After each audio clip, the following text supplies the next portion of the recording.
Yan mga sir, ito may bisita ko na na Toyota Hiace. Yan, taga Bacoran ka sir, no? Ay, taga saan kayo sir? Bacoran? Bako. Taga Bacoran sila sir. Bali ang issue nito mga sir yung yung LCD display niya, bungi-bungi yung number, yan di maintindihan ko anong number yung isa. Yan lang din yung part na yan sir, ang may bungi-bungi o minsan nabungi rin yung iba. Yan lang. Ito lang lang. Tapos magpapalit din rin si sir ng backlight para maiba naman daw sabi ni sir. Yan. Kulay puti tapos blue sa magkabilang gilid gagawin natin. Yan mga sir, ito na yung panel gauge ng Toyota Hiace mga sir. Yan, tiga back-or lang. Bali ang gagawin lang nito mga sir yung palit backlight. Gawin daw puti sa gitna, blue sa magkabilaan. Tapos yung yung part ng LCD display niya bungi-bungi kasi mga sir. Merong part doon, may number na hindi maintindihan kung anong number. Kasi bungi. Gawin natin ito mga sir. Toyota Hiace.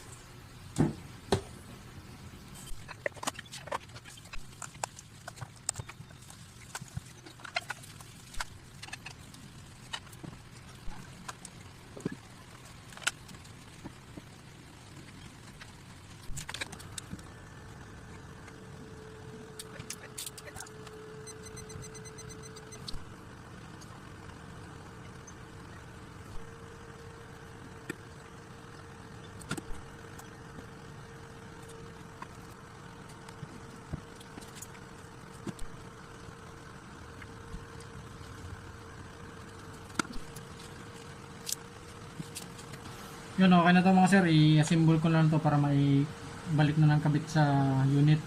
Yan, para ma-testing kung goods na yung yung bungi-bungi dito sa LCD. Tsaka kung kung maganda yung yung kalabasan dito sa pinalit natin na backlight. Blue sa magkabilang gilid mga sir, tapos puti sa gitna. Assemble ko man to mga sir, ikabit ko na to sa unit. Yan mga sir, ito na yung panel gauge ng Toyota Hiace. Yan, goods na. Nagpalit ako ng backlight, blue sa magkabilang gilid yan. Tapos puti sa gitna. Tapos yung bungi mga sir dito sa udo ng number niya, buo na. Yan, goods na. 119,000 yung udo ni sir, 353. Yan, goods na mga sir. Toyota Hiace. Palit backlight mga sir, tapos repair nung display. Yan, buo na. Maraming salamat.